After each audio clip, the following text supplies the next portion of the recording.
Who are you? What do you do? Without getting too existential. Right out of the gate. I try not to be too constrained by being one thing, but officially brand director for Wingspace Hotels. As part of that, we run a magazine called The Dot Magazine. In my evenings, I write for Condé Nast and Drink Magazine Asia. I do some events, both through Wink and in my free time, and just try and stay busy. When you have that established history of good curation or curation that meets a certain market's need, they're going to come back to you again and again. Well-researched, curated, authentic content is increasingly rare, isn't it? How you write is how people receive the message. Getting into a hotel, your audience are guests, right? So how do they feel? It's not about what you do, it's how the audience perceives what you do. Deep understanding of audiences is everything. One day can sort of create this seismic change in your entire life, right? Wow. And then, you can probably do things you don't think you can.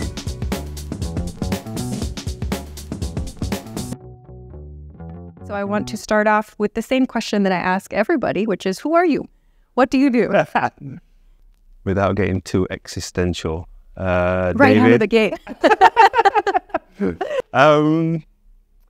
I guess I don't not to get too deep, but I try not to be sort of too constrained by being one thing, but officially brand director for Wingspace Hotels. Okay.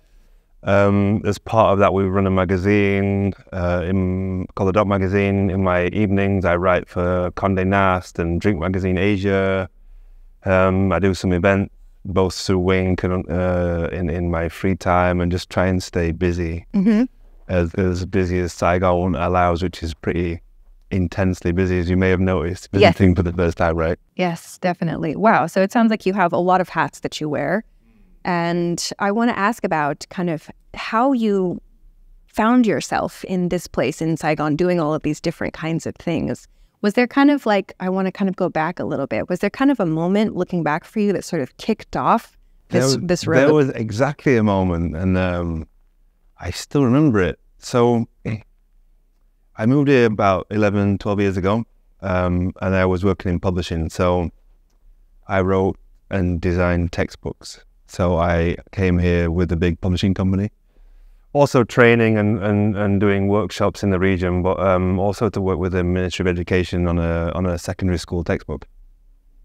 A really, really big, tough project. So I was an editor, like a traditional, old school manuscript print, everything checking editor. And I guess I always wanted to be a writer. And I remember, like, all my life, I bought, I'd buy a nice notebook, like a nice moleskin. I'd write something today. I know I'd have it on a train, or I'd have it on a bus or whatever, wherever I was on the underground in London. And I'd open it, and I'd look at this book. I have no idea what I'm going to write. And I'd start to write something, because I thought that's how you wrote. I thought you opened your book and looked at it and started to write. And I'd write something, and it just sat every time. And I'd pretty much given up. I'd close the book, I'd never look at it again. I'd buy another notebook a couple of years later and open it and try and write something. I'm just not a writer, I guess. I just kind of gave up on the whole thing.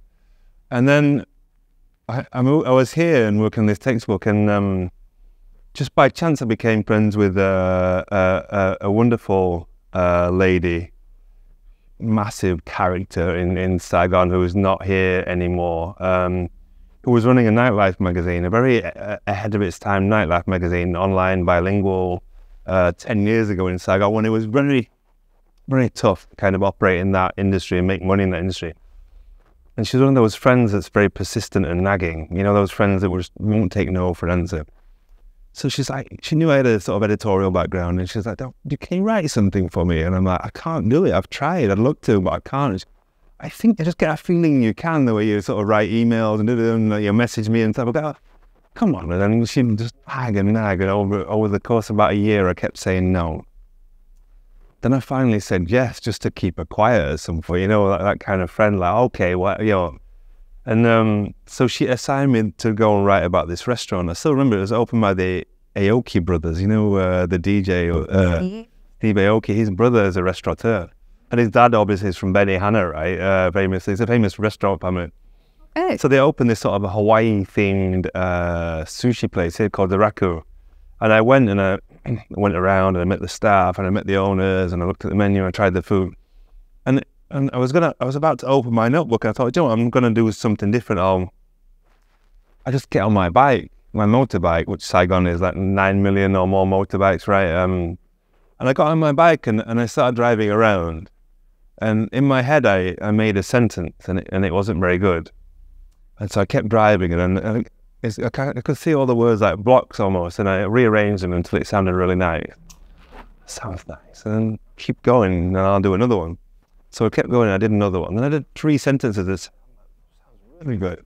And I drove home quickly, ran upstairs, opened my laptop, and I put the 3 sentences down into Google Docs, maybe in Word even back then. And then I sort of filled in the gaps in between them. And an hour later, I looked at this article, I'm like, I really like that. It's weird. I've never done that before in my life, even, you know.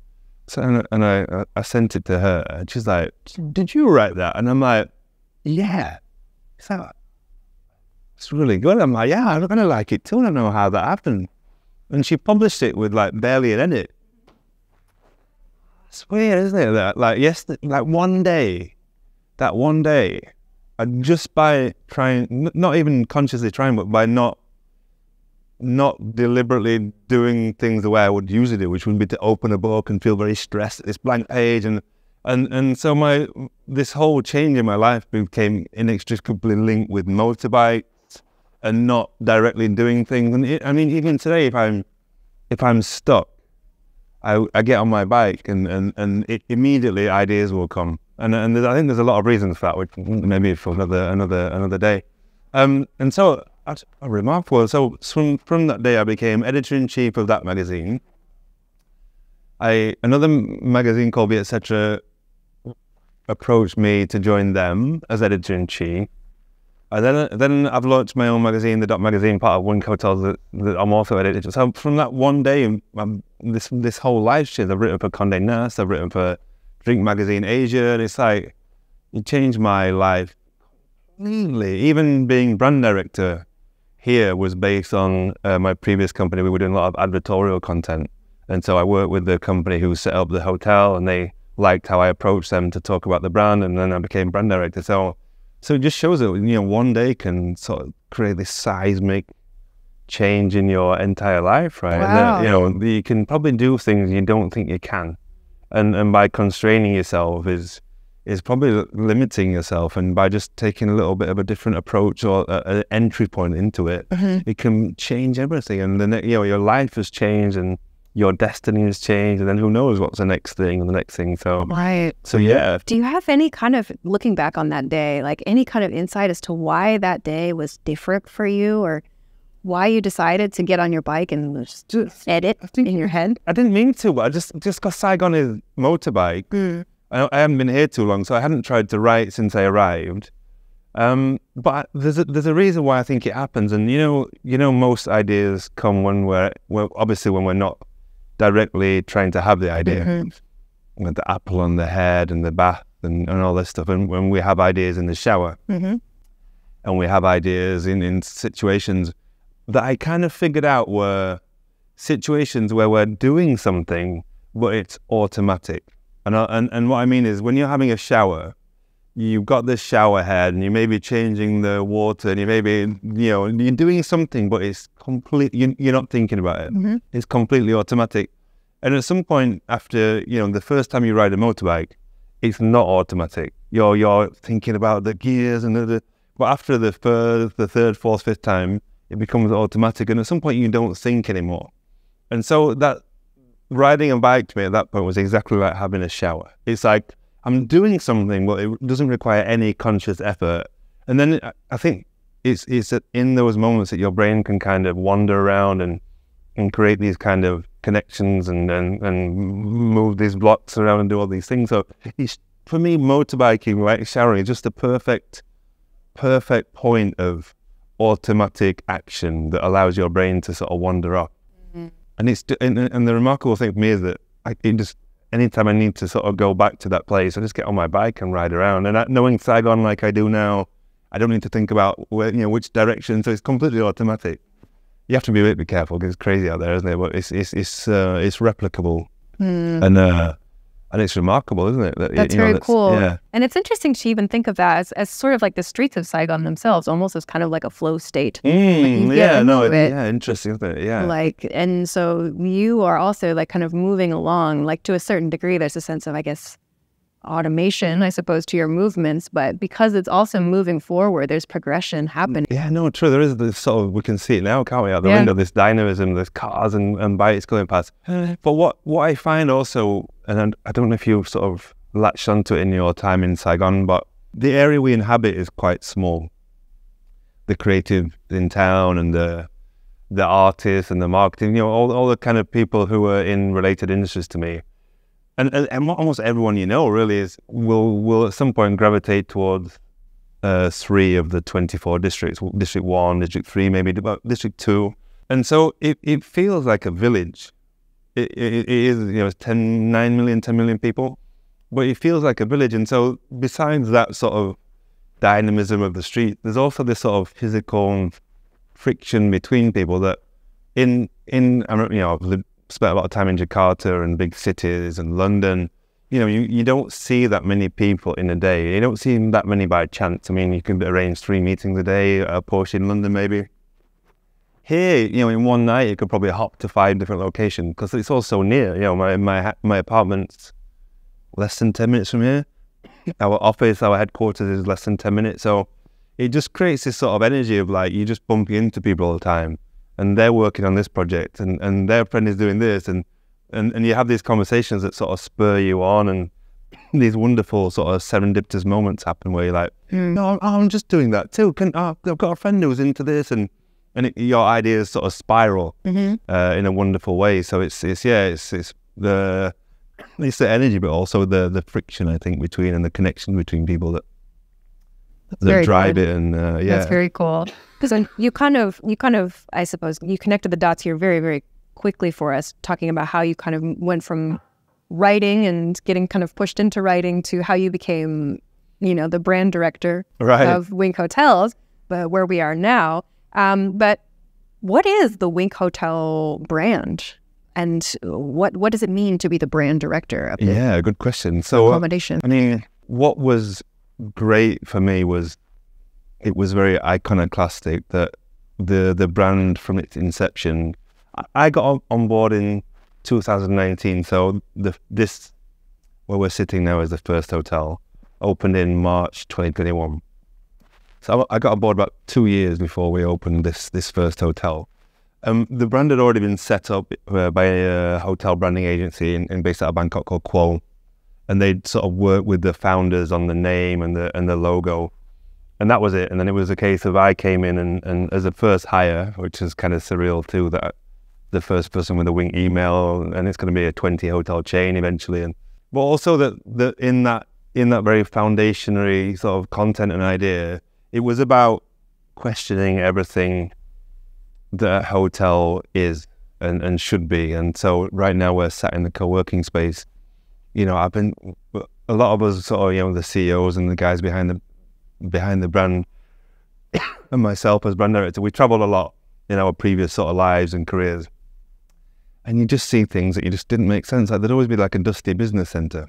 And you'd be like, you go in occasionally to print a document out maybe, and there's a couple of staff half asleep in there. You're like, does anyone question the validity of this space? And is it good use of space? And so what was nice for me is we got to sit down before this existed and say, do we need a reception desk? And do we need a business center? And do we need plastic in the room? Even now you still see these little plastic bottles of water, and just build a hotel that we believe would work for us as business travelers, and also remove all the stuff like plastic and waste that a hotel shouldn't be doing anymore. We have 237 rooms, 2 bottles of water in each room every night at full capacities. 500 bottles of plastic every single day, and it still goes on in the industry, right? So what was nice was that we were all aligned in that we were not going to just do a hotel for the sake of doing a hotel. It looks like the hotel across there and this one over here, but like, what can a hotel be? in 2021 and beyond. So we all sat down and created this. And so, as a brand director, I mean, I guess it should be like creating a lot of collaterals and templates. And it's funny coming back because we had to do everything as a new hotel brand. From chopstick holders to flyers for events to events. Actually producing events, pajama party. We launched the hotel with a pajama party. Every single thing that is not furniture, and even some furniture maybe, but every single thing that needs design would at some point have come through me and our design team, small design teams hands. So, and then having a small team and coming through COVID at the same time, we had this sort of streamline, and so a lot of marketing things, social media fell under what I was doing. But now we're trying to grow the team again, and we have a lot more guests, and occupancies continues to grow. So now focusing again more on the visual side of the brand and the collaterals and the expression of the brand, and trying to step away a little bit from the marketing as much as possible, while also guiding things a little bit. Right. Yeah, and I want to just make it very clear to viewers and listeners too. It's when you walk into this hotel space, it is not like a typical, reception desk, welcome, hello, how are you? Of course, there's staff there to greet you. But my first impression today was kind of I'm really happy to somewhere hear that. That's kind of in between, almost like a cafe / I don't want to say club because that kind of gives maybe the wrong impression. But it's almost like you walk into a hangout space where like you can stay above it. Like it was unlike any other reception I've ever walked into. Exactly, and I think in 2019 this was a hole in the ground, and I'm looking at these plans for the hotel and I'm thinking, I don't know if it's going to work, guys. Like, and you never know till you're actually in the space and you sit there and you're like, do I feel comfortable or not?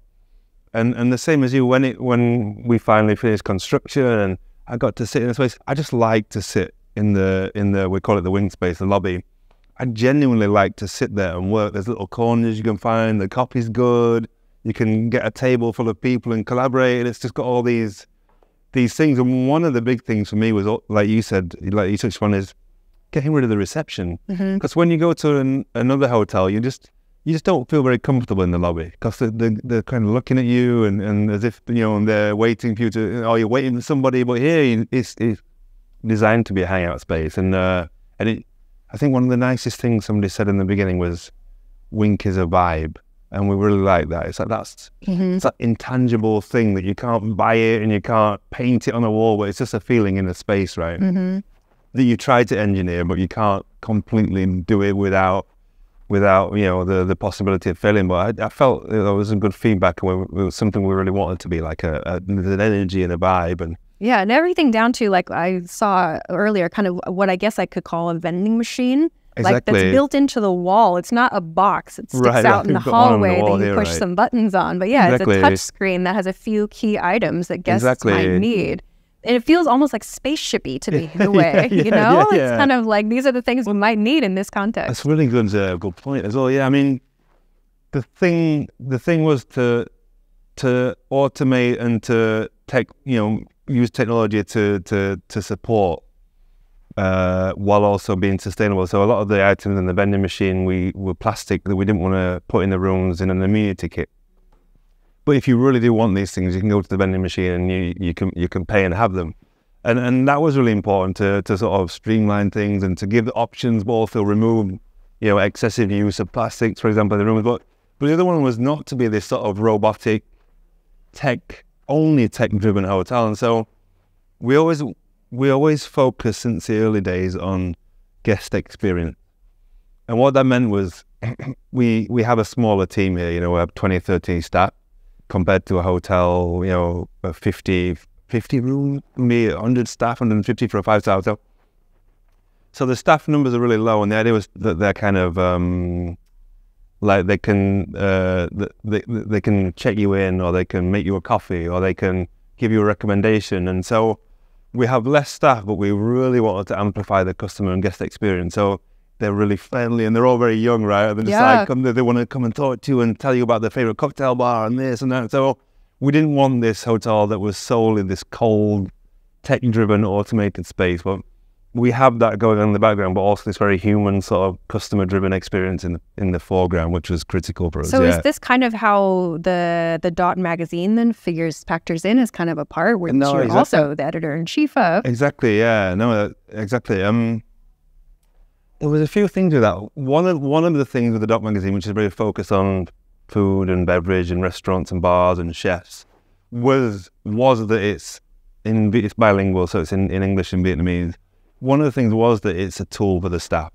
So the staff read it and they find out what's going on in the city and even in Da Nang and Hanoi. But really the magazine came about in 2019 when this was a hole in the ground. And they've hired me. I'm the first Wink employee. We've got all these social media channels running. And I've got about 10 renders. And I'm looking at this hole in the ground. I'm like, what are we going to talk about? And so we made the magazine to be kind of this virtual hotel.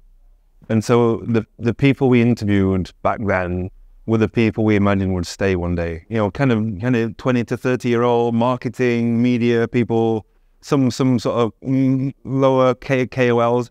And we did a lot of sort of micro-influencers, I guess we focus on. And we put a lot of energy into the photo shoots. And because we knew people at that, especially at that level where they maybe haven't been interviewed before, but they have a big social network or a big online network, they want content to share.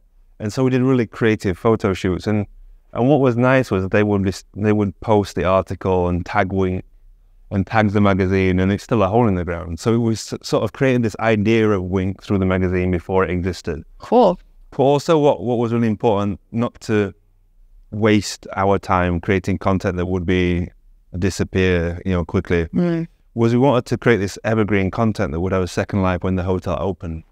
So again, coming from us all traveling a lot in the past, I would go to hotels and say in like a Ritz-Carlton in Jakarta, and I'd ask the staff for a recommendation, and they'd kind of send me to the Hard Rock Cafe most times, without asking like, what do you want? Local food? Just like maybe they get a commission or something, whatever, and always say Hard Rock Cafe. I don't know why. And so what this was about was, one of the main content streams was reaching out to very different people of this kind of certain age group and certain social influencer set, and asking them, LGBT community, marketing people, as many diverse sort of Vietnamese people as we could find. Where do you go for a date? Where do you go to party? Where do you go to... And you got these really rich sort of... what I imagined was you'd be coming into Saigon and you've not been here before, and you flip on the magazine and you go through and you find somebody like you, and then you look at where they hang out and where they do and what they do, and you're like, I completely trust this person. I'm in the same industry, I'm similar kind of person, similar age. I'm going to go where they go to hang out. And then, 90% of the time I would completely trust their judgment, and they would be a good place that would welcome you as whoever you are. So we tried to create the magazine like that, and then of course the hotel opened, and we just kept it going through the pandemic, and it's grown into like a foodie sort of oriented resource. It's the other tough challenge though, because I don't know, you got me in Tokyo, right? Yes. The other big challenge here is, I realized like 10 years ago, I was in the back of a car with a colleague going to an event, and I looked for my watch, and I realized we'd been talking about noodles for 20 minutes. In England, we don't talk about food in that kind of deep way. It's just food in England, food's really functional. It's like sustenance. But I can't say it's really long, just about noodles, like how much we love noodles. And I love it as much. She's from Hanoi, I remember my colleague called Wit. We're just loving this conversation about where we get this noodle and where we get that from. And so the challenge with the magazine was to say, well, one of our big customer bases at the hotel here in Saigon is Hanoi travelers. Okay. Hanoian, Vietnamese Hanoian from the capital traveling down to Saigon. So the challenge for us was to say, how do we show that person who's probably got friends in Saigon, probably got family here, probably knows the city quite well, how do we give them something they don't know? Mm-hmm. And only by being really deep, and even today I drive around and I'm always looking for something new, and if I see a new place I'll double back, and all my team will look, we're all like scouring the city constantly for like something new that we think is good. And so the feedback even from these Hanoians is like, it's my go-to resource to know where to go next trip to Saigon. So even me, I use this as a resource as well, coming here. Like, and so when I was, put a lot of work who could I into talk to? Like, where could I go? I absolutely use it as a resource. That's And then there was a moment, who is making this? And that's when I reached out to you. Like, I just talked to this person. I guess same with podcasts and content, right? Like, sometimes, you get comments, don't you? Sometimes, but often it can just feel like you're just sending it out into the void. Right. Yeah. You never see the person on the other side. Yeah. And then sometimes you'll get someone who comes up to you and like, oh man, really appreciate what you're doing. Like, oh, I didn't think anyone actually read it. Right. But then you kind of know they do, but unless you see the actual physical person there, it becomes real, doesn't it? But sometimes you just get lost in the production of it and you forget there's actually people interacting with it and sharing it. And it's very easy to forget, when they're just kind of into data points on a screen. And the void of the internet. But absolutely. Do you know what the other funny thing was? That it's become a practical thing because people kind of knew I've been here a while and I'm passionate about F&B. And, every day at some point I just get asked questions. Where should I go for this? Where's that? And some of the content now we started to do is just, instead of every time typing, could be a few times a day, people message me, where should I go for a cocktail at 9 p.m. on a Friday or whatever? I just put it all into the magazine. Like one morning I woke up and I'm going to type this long, complete guide to Saigon. Like everything I would tell anyone based on any question they could ask me about where to eat and drink. I just put, street food, restaurants, I put into an article and then I can just like send the link. Yeah. It's like, so it's kind of a bit like therapeutic and cathartic for me to say, I can't keep, and as much as I love to chat all day with people, share recommendations, like, just take this, and then if you got any more questions, hit me up, and then it's become quite cathartic. But those kinds of resources are just so valuable to the ones you trust, right? Yeah, the ones you trust, they're everything, aren't they? I think that though, when you have that established history of, good curation or curation that meets a certain market's need, they're going to come back to you again and again because they go, okay, I trust this resource. I always find something good from this resource. Let me find out what they're doing next. And even more now with AI, but just having well-researched, curated, authentic content is increasingly rare, isn't it? And when you do find it, you want to hang on to it, don't you? And you trust it, and it's like your life raft in a city. And so we've managed to keep that quality up, and that because we care too. And a lot of our friends are in the industry, and we just love to find new places, and so now we've even monetized the magazine. So now obviously bars, restaurants want to feature in there, and so it's become a whole revenue stream for the hotel. Remarkably, out of this sort of marketing project as it began, now it's we're doing event sponsorships and partnerships and all kinds of stuff. So it's exciting for the magazine, as well as the hotel. It kind of sounds, like the hotel isn't just a place to stay. It's accommodation, but there's so much more that people get as a result of staying here. And I think you've even described this as kind of very experience driven. It's something that you want people to come and share about organically. And that was something that you did by design as the hotel was being created. And why do you think that kind of thing is important now? Again, going back to how we think people travel, in the brand was always not to have these kind of outlets. You go to a 5-star hotel, it will have 3 restaurants and 2 bars, and they want to keep you in and keep you spending, perhaps when they, put a sign for the room. And we didn't do any of that. And we have a small restaurant downstairs, 24/7 bar. You always pay as you go, so there's no big bill on the way out. You don't sign into your room. It's just all just to ease the checkout. And the idea was always why would someone come and stay? We're in District 1 in Saigon, in a ward of District 1 called Dachau. There's a Japanese cocktail bar across the street. There's a great noodle spot down the street. It's a really up and coming area. Most people coming to this hotel will be doing business. They'll be coming for a weekend to go, and they go out. We talked about Hanoians being voracious foodies.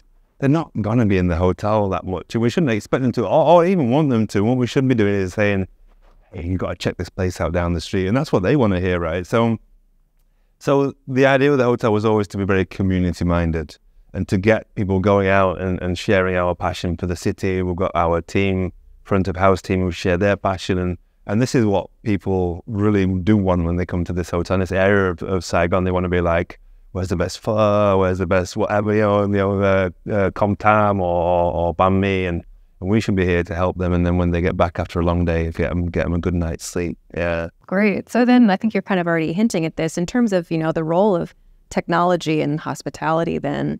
Do you kind of see this as sort of just a further way to like support guests rather than, replacing staff, as I think a lot of places are using it to do? It's much more like a supporting kind of role. It's just kind of a bit like, I guess, ride sharing. The ride sharing apps did.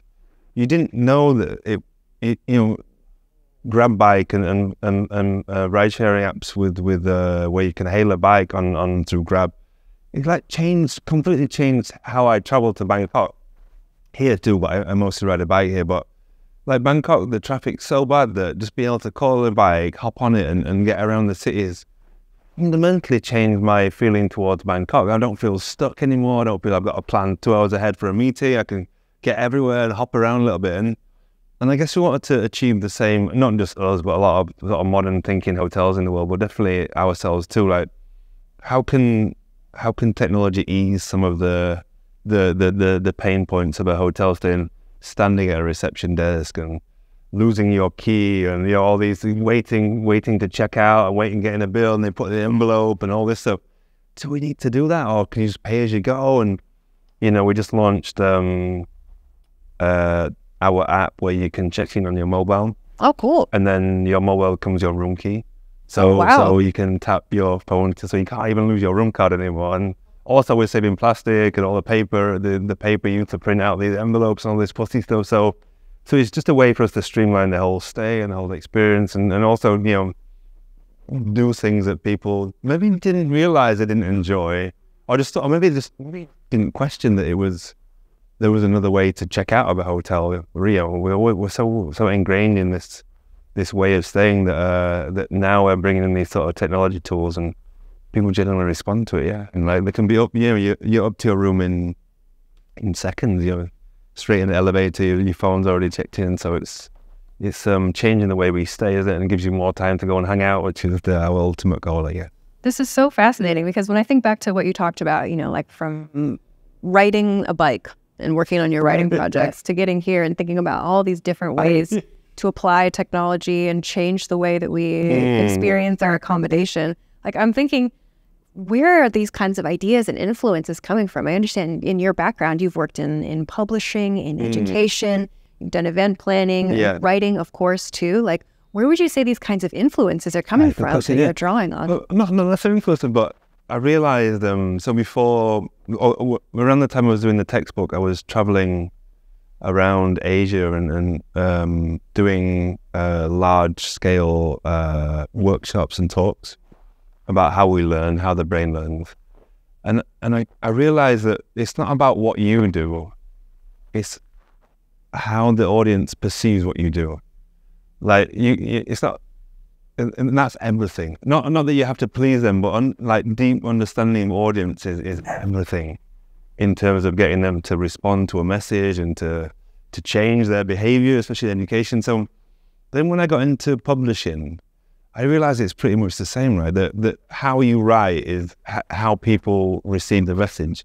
And you can write any way you want, but the point is for it to be read and perceived in a certain way. So understanding of audience again was really important. And then getting into a hotel, your audience are guests, right? So how do they feel? How did you feel sitting in the lobby? And that's everything. You're engineering, reading, auditory, or hotel experiences to get a certain positive reaction, right? Mm-hmm. And so I guess starting to see the commonality between everything you do is that's a transferable skill. I don't always feel people see that there's a deep commonality between different industries, but I've been lucky enough to sort of transition between them while also seeing the commonality that it's always about the audience or the guests or the reader. So thinking about the other person's experience. And that's everything, isn't it? That's what else why you're doing it. And you're just kind of doing it for your own sake, which is fine, isn't it? But I think it's critical here, especially in a hotel that's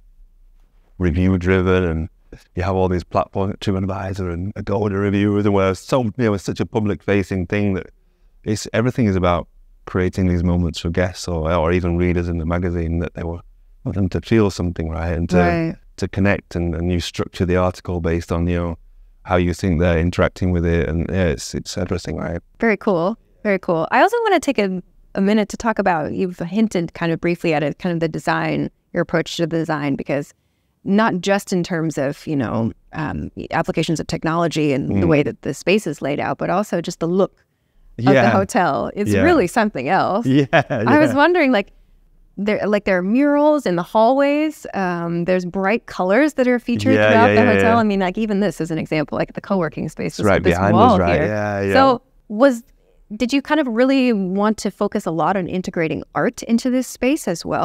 What's kind of your take on the use of art here? Yeah, it's a good question too. This kind of grew out of our interest in community, and that we always envisioned this space that was bringing the outside in and sending guests out. And so this sort of push-pull of people coming through, and even with this this co-working space, we always wanted everything to be dynamic and not dusty and empty. So we just envisioned this very, very busy and bustling kind of place, and of course one way to do that was to bring graffiti artists through and to have artwork in the room. But do you see a room yet? I have not seen a room, no. There's artwork in the rooms on the window blinds, and we have a big sort of photographic mural downstairs by the check-in pods by a Hanoi artist called Winte Son, who does these sort of 3D photo collages. So it was just a way to sort of have this feeling of coming inside and going outside and supporting local artists. The graffiti pieces by a guy called Danny Deo, a local graffiti artist who's doing a lot of gallery stuff now, and to have them to connect to the brand too, and to have those relationships. Yeah, that's very cool. Yeah, because that was another thing that really struck me coming in, was just wow, this is just this integration of art into the space is really cool. It's not not typical, I suppose. I would say. And I mean, hotels I've visited. I feel like maybe because we've been in Saigon a while and always been very supportive of the community through also having the magazines, that a lot of these guys and also rappers and artists have just been really supportive of Wink and done things just to be part of the brand and to help, and it's been a really nice sort of relationship. We've sort of grown up together, and events, a lot of them come through and play for free or for very little, just to be part of the things we're doing here. So it's been really beautiful to sort of bring this community to life a little bit. Very cool. Very cool.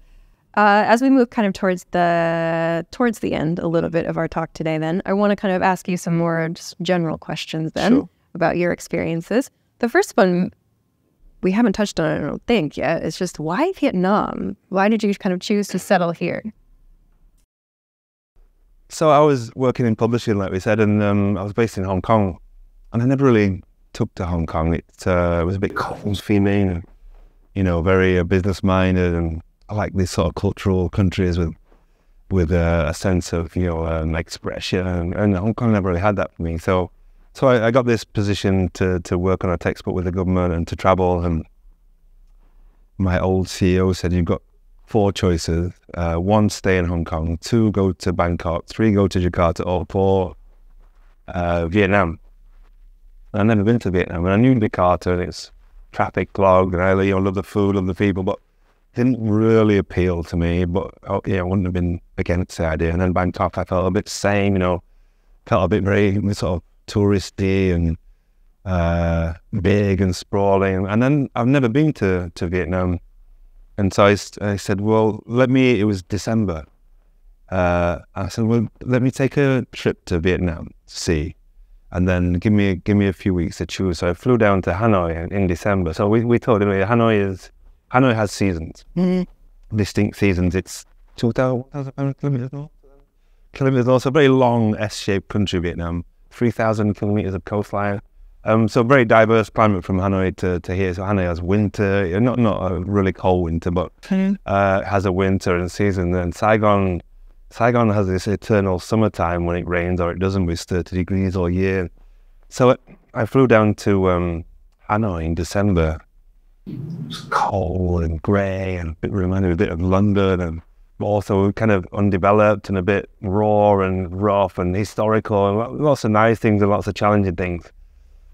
And I'm coming from Hong Kong, it's a hyper-developed metropolis. I think I can move there. I kind of gave up on the idea of Vietnam. Anyway, I thought I'd fly to Saigon and just to see.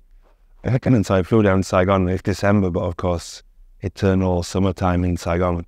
I remember leaving the airport, the sun is shining, people are smiling, there's lots of motorbikes. And I drove into town and the boulevards and all the trees and this sudden sort of connection to the place. And I called her straight away. I said, I'm going to go to Vietnam. And never regretted it. Yeah, this is 11, 12 years ago. So never regretted it, because I mean, I can't say I had too much foresight. I wish I could claim it, but it was, I just, the amount of growth and development here, and also to be part of it from a media side and from a community side, it's been remarkable. I can't imagine anywhere, maybe some Chinese cities like 20 years or whatever, I can't imagine anywhere that would have developed so quickly and so excitingly as Saigon has in this last sort of 10-year period, economically, culturally. 10 years ago when I joined this magazine that my friend Magdalene persuaded me into joining, we wanted to talk about music and rap and food, and it wasn't of an international standard then. But street food, it was and is, but in terms of like rap culture or indie music, there wasn't any indie music back then. And so you kind of try and manufacture a scene and talk about like top 5 Vietnamese indie artists, but it wasn't at that level yet. And now, I think in the last 3 years, rap music's blown up, indie music huge, and there are just some genuinely world-class Vietnamese talents in every sphere now, in bartending, in chefs coming through, and still not far from mature as a market and as an industry. But you just see like these great things happening that are genuinely regionally and even internationally noteworthy in every sort of cultural field. And so it's just been an exciting place to be. Yeah, I heard that the Michelin guide is coming to I'm going to be there. Yeah, just this year, finally. Next week. Next week? Next week, is it the 6th of June? Oh, wow. Okay. So we're all, we found out last year, because a lot of my friends are chefs through the magazine, so we've all been like gossiping and betting and questioning who's going to get the Michelin star. So we all have our own ideas, but we will finally find out on the 6th of June in Hanoi when they will announce the first Michelin guide from Vietnam. And, regardless of the controversy that it will stir, it's just going to be huge. We saw the impact it had on Singapore and Bangkok and Thailand and most recently in Malaysia. The impact on tourism and the awareness of food and everything will be massive. And so we will all forget the controversy just to embrace the exciting year ahead in restaurants, because not only will it sort of shine a spotlight, but it will encourage talent to come to Vietnam, as we saw again in Bangkok and in Malaysia. Even young chefs, just as importantly, young Vietnamese chefs will be able to say, hey, if I get through and I have a chance of getting a Michelin star, and we have Asia 50 representation. Hopefully the Asia 50 is in in July this year in Hong Kong for bars. So I'll be there too, rooting for our Saigon and Hanoi and the local team. The local team. Hopefully we'll get some representation in the Asia 50 best bars. So, yeah, that's awesome. And it's just going to keep growing, I think. So, like I said, I don't think it really deserved to be internationally recognized on Asia 50 lists and Michelin before, but now the quality is there and the talent is there, and it's just going to get more and more. So we're very proudly. Is there a possibility? I mean, just an idea. Is there a possibility that articles like the ones that you wrote had contributed to that? Making information accessible? Yeah, definitely. I know a lot of people have shared sort of stories about different bars to organising committees and things just to raise awareness. So that's definitely been something we were mindful of doing. and happy to do, shine a light on places and people we did, think you're there. And I'm 12 years still. I don't know about you in Tokyo, but I never sort of felt I was an expat. I don't gravitate. I don't live in a area. And I moved here and it became my home. And any victory for Vietnam is a victory. Is a source of like huge joy for me. Mm-hmm. So yeah, it's from the heart, and very, we were doing it for the good of the community, as well as obviously, create nice content that's readable. But it's very something cool. that we're happy to and blessed to support. Yeah. Amazing. Yeah. And I want to ask you, I think you've talked so much about the first half of my question, which is what is exciting about working here and working with other people. I want to ask kind of the flip side of this question. And what do you think is challenging about working here? I don't really see anything too challenging. I mean, there's obviously some cultural things to navigate. And I mean, Vietnamese people are really, really resilient, obviously, historically, and tough, and not to be trifled with. And I think very quickly you realize that, I think I've had a sense that a lot, you kind of get this messiah complex of people coming to Vietnam in any industry, and like, I am going to show everyone how to do this. And it's just the worst possible philosophy you can have coming probably anywhere, but especially to Vietnam. And conversely, the best thing you can do here is just, understand things, watch, and work out how you can sort of push things from behind a little bit in whatever way you can, and be humble and appreciative of what already exists. So that was a big thing. But I don't, you do hear people complaining about it's a very young population, 60% under 35 or 65%. And you do get lots of people complaining, young people are lazy and this and that. I completely disagree. I think, our team at the magazine and the hotel, they're all under 30, some of them, early 20s.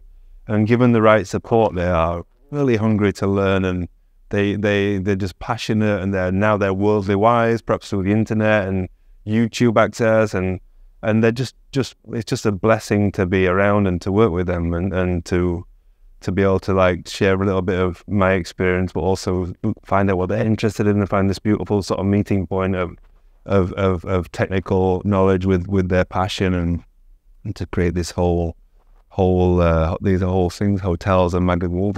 Very cool. Then looking back on your time here and your experiences here and beyond as well too, is there anything you wish you had done differently? Something you wish you had done, or something you wish you hadn't done? That's a good question. I didn't think about this stuff. I think I'm just too happy here, which is a good thing. I always feel like, I don't know how you feel in Japan, but I do feel sometimes people overstay there. I have a theory about this. Okay. And it's the music festival theory. And have you been to many music festivals? Here and there, yeah. Mm-hmm. So when you're at a music festival, you're with your friends, and you're at one stage, and there's a band you like on, and they're playing, and you're having a great time, and your friend will say, "Hey, let's go and see so and so at the thingy stage over here," and you're like, "Yeah, well, I'm really enjoying it here." And then, "No, come on, I came to see this guy." And you're like, "Yeah, all right." And then so you leave the stage, and then you follow them. You get stuck in the crowd, and then you maybe get lost, and you lose your friend, and someone goes to the bathroom. By the time you get to the other stage, the guy's not on; he's already finished. And I was having a great time then, and we came over here, and you lose the whole moment. And I feel like my relationship with Saigon is like that, and people's relationship to a place.